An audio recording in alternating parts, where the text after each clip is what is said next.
Beau Corrales. Thank you very much, Beau. Appreciate it.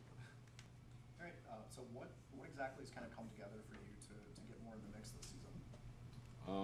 I mean, just trying my best to stay consistent.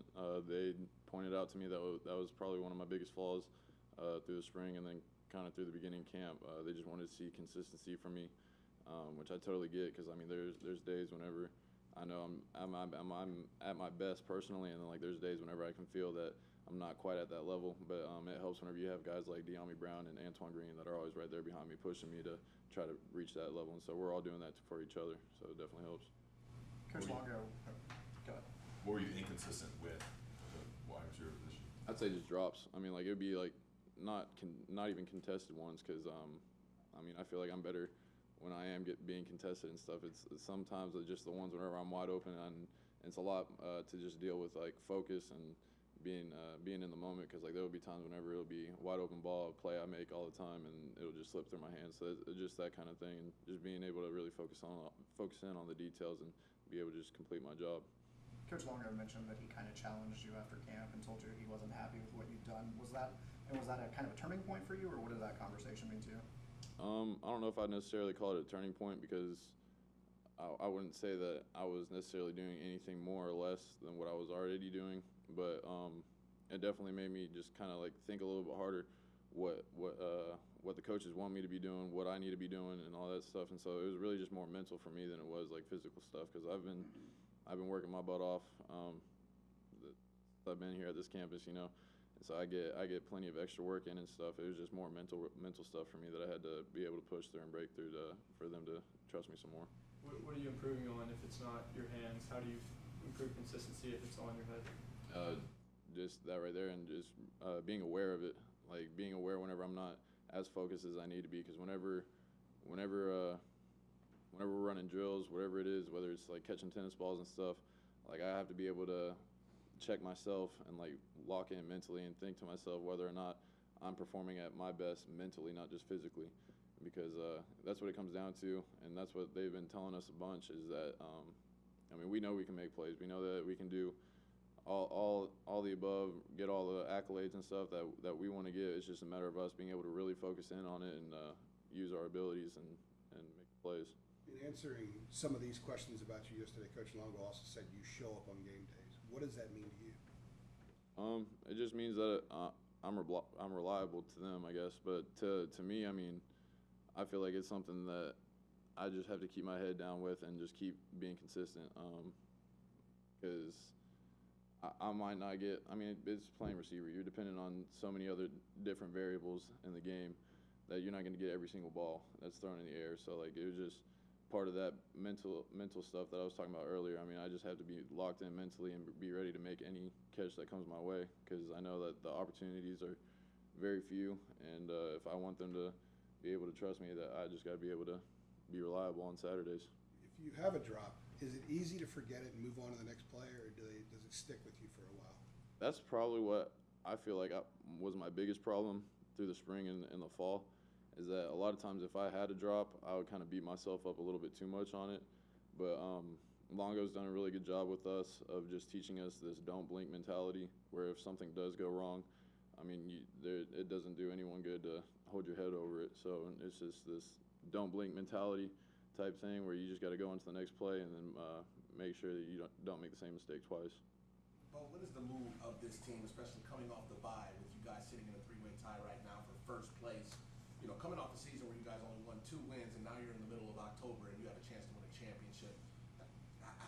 How does that affect the mood of the locker room going into your next game? I mean, it's hard to put into words, but I mean, you can just feel the energy, I guess. I mean, especially we had practices over the bye week last week, and I felt like the energy was some of the best that we've had so far. And then we go into practice today, and it was just another really great practice. So we're starting to string together a bunch of like consistent days and a bunch of consistent practices.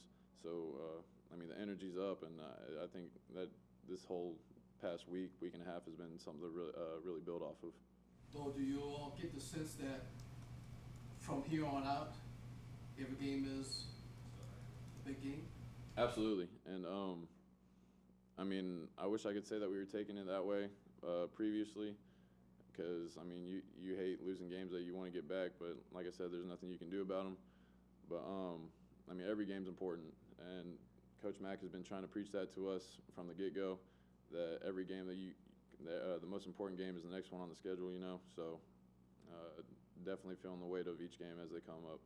What's the key to the end zone fade catches? Seems like that's kind of like your expertise. So is there any strategy to go up and get those balls over the quarterback? I'd say it's more just more reps than anything, because the way that Sam's put, especially if it's a back shoulder, if it's like a jump ball, it's a little bit more different.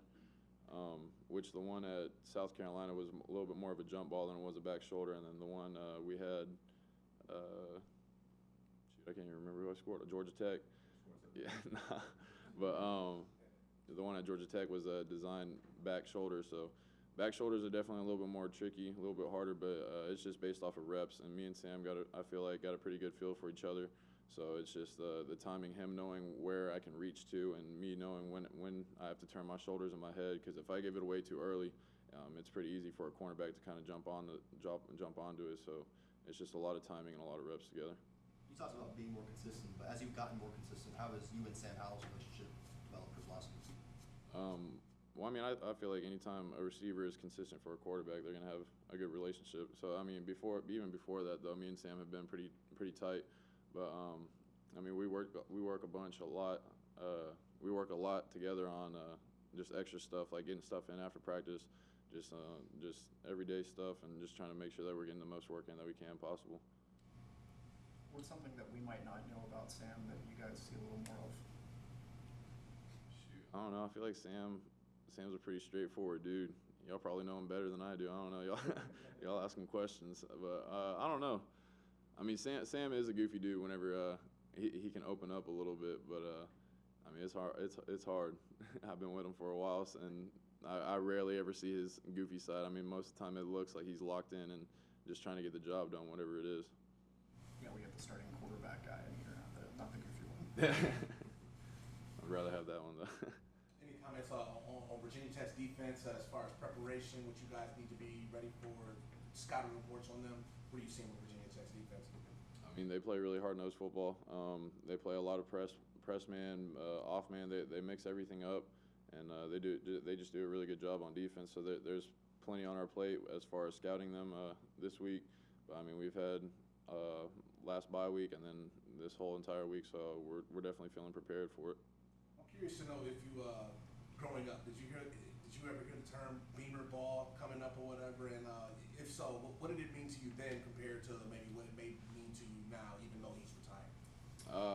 Well, whenever I was a little kid, it was definitely a little bit different, just because I mean, like, I heard of the style and the type of play, but actually being at the level, at the collegiate level, and being at this fast-paced kind of football, I mean, you can't put words to it, because I mean, like, I don't think there's anything that can prepare you going from, I mean, even in high school. Like, I was thinking of it like as a little kid, but even just going from high school to now, I mean, it's a total whirlwind of changes. So it's definitely a lot different now.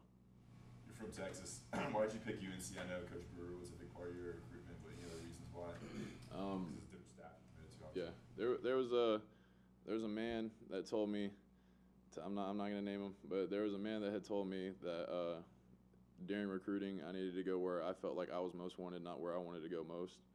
And it came down to here in another school, and I really just listened to my heart, prayed about it, and tried to listen to where I felt like I was wanted most. And it felt like they wanted me here, and especially being type 1, it sounded like the trainers had a really good plan for me, and were really gonna be there to help me out through that whole transition. So. Growing up where you were from, were you a fan of Mac, and I mean, what's the opportunity to play with him? Oh yeah. I mean, I talk with my parents, my friends back home, about all that, just all the time, because I mean, it comes full circle. I grew up 30 minutes down from DKR, and so I mean, I watched plenty of games of Mac Brown winning, and I mean, just to think, because I grew up wanting to be at Texas. I grew up wanting to play for Mac Brown. Like, that was the dude. It still is the dude.